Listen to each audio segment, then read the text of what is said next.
Shalom, damai di hati. Saudara-saudara, jemaat Tuhan, jumpa lagi bersama channel YouTube Marturia Bukit Kasih Krian Permai. Kita akan menjabarkan trilogi pembangunan jemaat di Minggu Sengsara yang ketiga, mulai tanggal 23 sampai 29 Maret 2025. Dengan bahan bacaan dari Kitab Perjanjian Lama, Yesaya 52 ayat 13 hingga 53 ayat 1 hingga yang ke-12. Serta tema mingguan Gemim, hamba Tuhan menderita tetap melayani Allah. Namun sebelumnya, mari kita berdoa. Bapa di sorga, Engkau Allah yang selalu menuntun akan perjalanan kehidupan kami. Kami bersyukur karena kami tetap diberi kuat sehat dan diberkati kehidupan kami semua. Kami akan membaca dalam Kitab Perjanjian Lama, Yesaya 52 ayat 13 hingga 53 ayat 1 hingga ayat yang ke-12. Kami akan membaca baris demi baris untuk kami pahami, kami mengerti, dan kami berlakukan dalam kehidupan kami. Karena firman-Mu jawaban dalam kehidupan keseharian. Berfirmanlah Engkau ya Tuhan, kami sambut firman yang hidup di dalam nama Tuhan Yesus. Amin. Kita akan membaca firman Tuhan dalam Yesaya 52 ayat 13 hingga 53 ayat 1 sampai ayat yang ke-12 dengan perikop hamba Tuhan yang menderita. Sesungguhnya hambaku akan berhasil, ia akan ditinggikan, disanjung dan dimuliakan. Seperti banyak orang akan tertegun melihat dia.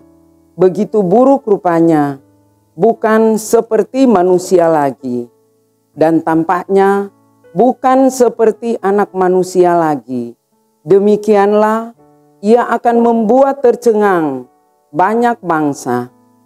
Raja-raja akan mengatupkan mulutnya melihat dia. Sebab apa yang tidak diceritakan kepada mereka akan mereka lihat. Dan apa yang tidak mereka dengar akan mereka pahami. Siapakah yang percaya kepada berita yang kami dengar? Dan kepada siapakah tangan kekuasaan Tuhan dinyatakan? Sebagai taruk ia tumbuh di hadapan Tuhan. Dan sebagai tunas dari tanah kering, ia tidak tampan dan semaraknya pun tidak ada, sehingga kita memandang dia dan rupa pun tidak, sehingga kita menginginkannya. Ia dihina dan dihindari oleh seorang yang penuh kesengsaraan dan yang biasa menderita kesakitan. Ia sangat dihina sehingga orang menutup mukanya terhadap dia. Dan bagi kita pun dia tidak masuk hitungan. Tetapi sesungguhnya penyakit kitalah yang ditanggungnya dan kesengsaraan kita yang dipikulnya. Padahal kita mengira dia kena tulah, dipukul dan ditindas Allah. Tetapi dia ditertikam oleh karena pemberontakan kita. Dia diremukkan oleh karena kejahatan kita. Ganjaran yang mendatangkan keselamatan bagi kita ditimpakan kepadanya. Dan oleh bilur-bilurnya kita menjadi sembuh.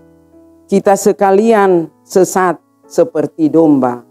Masing-masing kita mengambil jalannya sendiri, tetapi Tuhan telah menimpakan kepadanya kejahatan kita sekalian. Dia dianiaya, tetapi dia membiarkan diri ditindas dan tidak membuka mulutnya seperti anak domba yang dibawa ke pembantaian, seperti induk domba yang keluh di depan orang-orang yang menggunting bulunya. Ia tidak membuka mulutnya.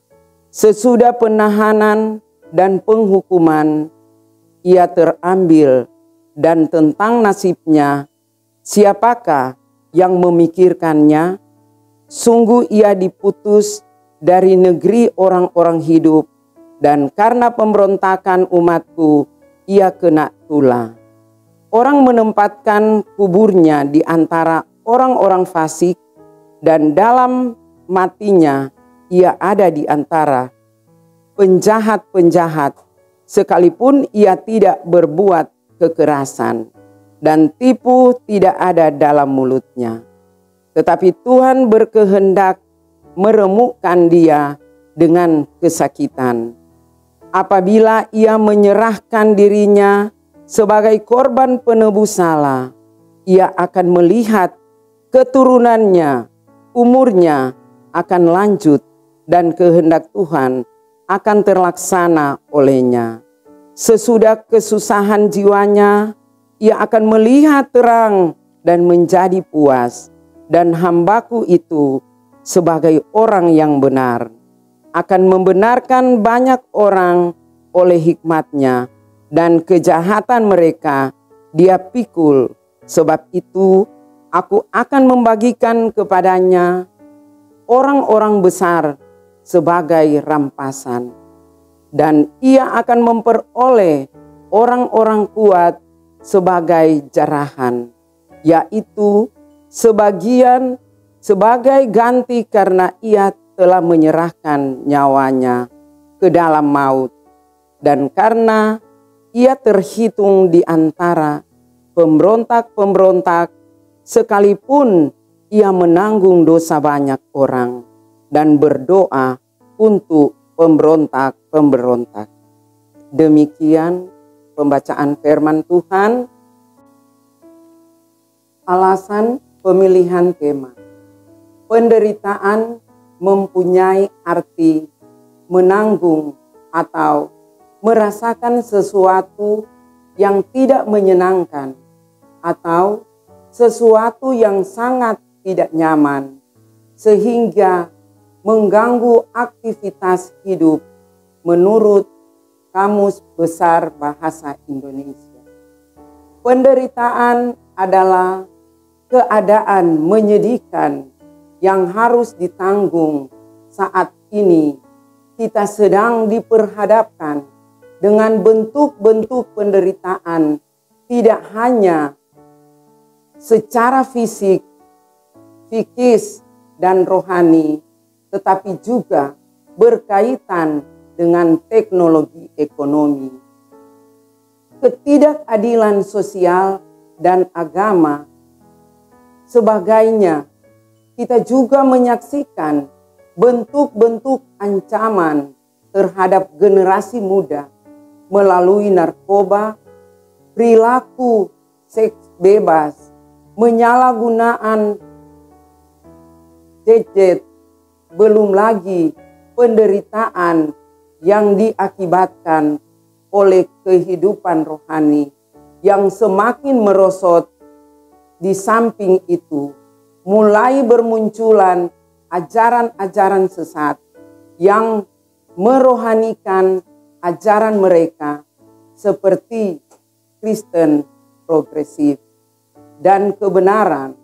Hal ini menimbulkan kebingungan bagi warga gereja kita, sepenuhnya menyadari bahwa warga gereja tidak akan mampu menghadapi semua itu tanpa bimbingan dan pendampingan Tuhan Allah melalui gerejanya. Teks Yesaya 52 ayat 13 hingga 53 ayat 1 hingga ke-12 menggambarkan hamba Tuhan yang menderita agar kehendak Tuhan terlaksana dan banyak orang. Dibenarkan akan dibahas di dalam terang tema Dia yang menderita untuk membenarkan banyak orang. Kiranya dapat menolong warga gereja untuk memahami makna penderitaan di dalam Tuhan. Pembahasan tematis, pembahasan teks Alkitab. Nama Yesaya atau Ibrani Sahyadu berarti Yahweh adalah keselamatan. Yesaya adalah nabi yang hidup dan bernubuat di abad 8 sebelum Masehi. Pada masa pemerintahan Raja Uzia, Yotam, Ahaz, dan Hizkia. Raja-raja Yehuda masa tersebut penuh dengan gejolak dan ketegangan sosial politik yang menentukan bagi Israel dan Yehuda. Isi dan berita Nabi Yesaya bersifat nubuatan yang menentukan masa depan Israel dan Yehuda. Teks Yesaya 52 ayat 13 hingga 53 ayat 1 hingga ke-12 membahas mengenai hamba yang menderita. Teks ini adalah nyanyian keempat dari kumpulan nyanyian tentang hamba Tuhan dalam kitab Yesaya 42 ayat 1 hingga 9, ayat 19 ayat 1 hingga 13, ayat 50 ayat 4 hingga ke-22, dan 52 ayat 13 hingga 53 ayat 1 hingga ke-12. Lalu, siapakah yang dimaksud dengan hamba yang menderita? Seperti dijelaskan dalam teks bacaan ini, hamba yang rela menanggung kesalahan dosa orang lain dan rela menderita sampai mati. Secara umum, pengertian hamba adalah budak belian atau abdi. Yesaya 52 ayat 13 dan 53 ayat 11 menggunakan kata abdi dari kata ebed, artinya pelayan hamba. Ini menunjuk pada posisi manusia di hadapan Tuhan Allah, baik sebagai hamba atau pelayan yang terpercaya. Perhatikan bahwa hambaku, yaitu sang hamba, disebut sebagai orang benar itu. Kata Ibrani untuk orang benar adalah sadik, yang artinya adil, benar, tidak bersalah, takut akan Tuhan. Hamba Tuhan di sini dapat merujuk pada 3 kelompok orang. Pertama, hamba yang merujuk kepada seluruh bangsa Israel, seperti yang disebut di dalam pasal 41 dan 48. Kedua, hamba yang lebih setia. Apakah sisa orang Israel yang benar atau nabi itu sendiri atau orang lain? Ketiga, hamba yang melayani Tuhannya dengan sempurna atau perjanjian baru merujuknya pada Yesus Kristus yang menyerahkan dirinya sebagai korban penebus salah. Perikop yang ini menggambarkan penderitaan sang hamba yang sedemikian hebatnya. Ia dihina, dipukul, kena tula, disakiti, ditikam, diremukkan, dianiaya, ditahan, dan dihukum menyerahkan nyawanya ke dalam maut.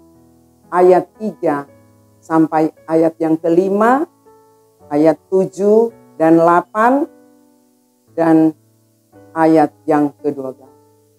Penderitaan tersebut ditanggungnya, bukan karena ia layak menerimanya, namun menyatakan bahwa ia melakukannya bagi orang banyak. Dalam ayat 4, 5, 8, 11b, dan 12.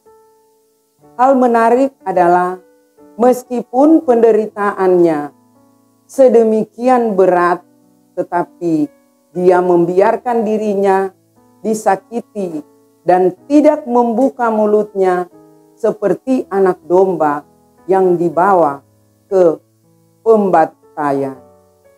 Ia tidak membuka mulutnya. Ayat 7. Pernyataan ini menegaskan kerelaan hati dan kesediaan diri untuk berkorban, pemberian diri, ketaatan untuk menanggung semua penderitaan tersebut. Sebab dengan melakukannya, kehendak Tuhan akan terlaksana. Olehnya, dalam ayat 10, sementara itu ayat 11 menyatakan, oleh pengetahuannya hambaku orang benar itu akan membuat benar.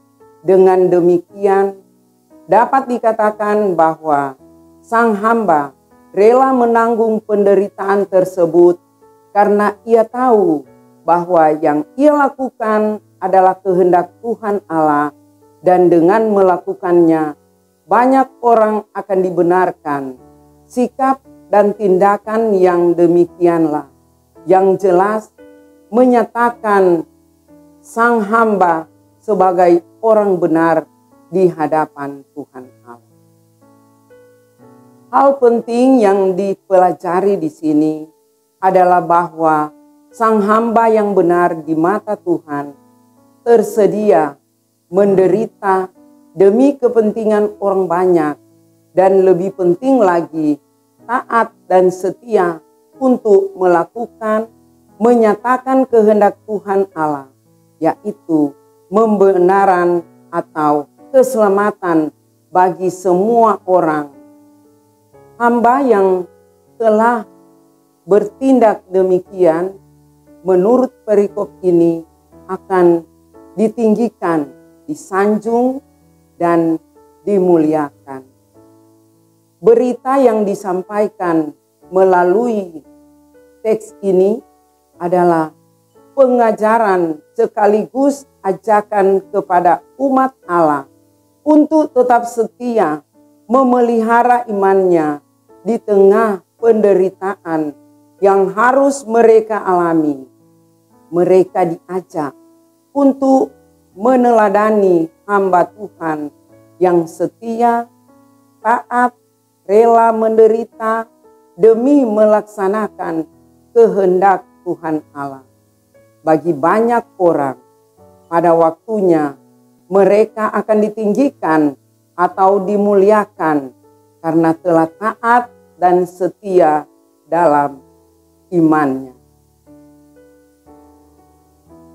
Penggambaran sang hamba yang demikian kemudian ditafsirkan oleh para penulis Perjanjian Baru sebagai nubuat tentang Yesus Kristus, sebab apa yang dialami dan dilakukan oleh Yesus Kristus adalah tepat seperti yang digambarkan dalam teks Yesaya 52 ayat 13 hingga 53 ayat 1 hingga ke-12. Puncak dari penderitaan hamba tersebut adalah pada penyaliban Yesus Kristus. Sentralitas pada Yesus Kristus bukan hanya merupakan pemberitaan Perjanjian Baru, namun juga merupakan nubuatan Perjanjian Lama. Kita dapat belajar tentang karakter dari hamba Tuhan yang menderita, yaitu taat, setia, dan rela berkorban. Yesus Kristus turun ke dunia, ia mengosongkan dirinya sendiri dan mengambil rupa seorang hamba dan menjadi sama dengan manusia. Filipi 2 ayat 7. Sebagai anak Allah yang mengambil rupa seorang hamba, Yesus Kristus tampil dengan bijaksana dan bertindak dengan hikmat. Semua yang Yesus Kristus katakan dan lakukan di sepanjang pelayanannya di bumi telah dilakukan dengan hikmat. Oleh karena itulah, sebagai hamba, dia akan ditinggikan, disanjung, dan dimuliakan. Perikop ini menunjuk penganjungan atau pemuliaan Yesus Kristus seperti yang dilukiskan dalam Filipi 2 ayat 9 hingga ke 11 dan Kisah Para Rasul 2 ayat 33. Itulah sebabnya Allah sangat meninggikan dia dan mengaruniakan kepadanya nama dia di atas segala nama. Filipi 2 ayat 9. Makna dan implikasi firman. Umumnya orang memahami penderitaan dengan konotasi negatif. Jadi orang yang menderita adalah mereka dianggap tidak memiliki harapan hidup, bernasib buruk, dan sedang dihukum Tuhan Allah. Tetapi ada pandangan lain mengatakan bahwa penderitaan adalah jalan untuk membuktikan kesetiaan pada Tuhan Allah. Artinya mereka yang setia menderita hingga akhir akan mendapatkan kemuliaan. Di minggu sengsara ketiga ini kita membaca perikop Yesaya 52 ayat 13 dan ayat 53 ayat 1 hingga ke 12 yang berisi pengajaran tentang hamba Tuhan yang menderita sengsara. Namun kesengsaraan itu bukan akibat perbuatannya. Ia menderita untuk melakukan kehendak Tuhan Allah. Demi menyelamatkan banyak orang, ia dihina, dihindari, dipukul, ditikam, diremukkan, dan dianiaya. Semua penderitaan yang dipikulnya adalah bukti ketaatan dan kesetiaannya kepada Tuhan Allah. Pada akhirnya, di balik penderitaan yang ditanggungnya, ada kemenangan. Sekalipun ia amat menderita, namun karena kerelaan dan kesetiaannya, pada akhirnya ditinggikan, disanjung, dan dimuliakan. Gereja telah menjalani perjalanan panjang di tengah dunia ini. Tidak sedikit penderitaan, pergumulan, dan tantangan yang dihadapi. Namun demikian, gereja harus tetap hidup, bersaksi, dan berkarya di tengah dunia ini dalam ketaatan dan kesetiaan. Hanya kepada Tuhan Allah, teks ini memberikan teladan tentang bagaimana seharusnya gereja dan orang percaya hidup di tengah dunia. Hal yang paling penting adalah bahwa kita juga dapat belajar dari teladan Yesus Kristus yang menyerahkan dirinya taat sampai mati untuk melakukan kehendak Tuhan Allah demi menyelamatkan umat manusia dan dunia. Perikop ini mengingatkan kita untuk tidak berpura-pura menderita atau bahkan memainkan peran sebagai orang yang menderita. Padahal dalam kenyataannya tidaklah demikian.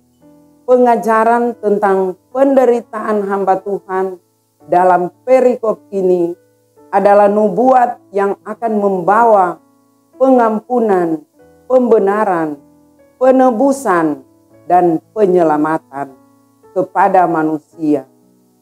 Oleh karena itu, marilah kita mengoreksi diri dengan sikap hati yang benar, yaitu mengikuti teladan hamba Tuhan Allah yang menderita. Dengan mengikuti teladan Yesus Kristus, marilah kita sabar, menanggung derita, menguatkan mereka yang menderita. Demikian pembacaan MTPJ. Terima kasih. Kita akan berdoa. Keagungan kasih-Mu Tuhan Allah yang telah menuntun dan menyertai pembacaan firman serta penjabaran trilogi pembangunan jemaat. Kami percaya Tuhan, melalui kami baca, kami selalu dikuatkan dan kami selalu mengandalkan Tuhan, karena Tuhan segala-galanya dalam kehidupan kami. Tuhan selalu beserta kami dan Tuhan selalu menyertai akan langkah kehidupan. Terima kasih Tuhan, di dalam nama Tuhan Yesus. Haleluya. Amin.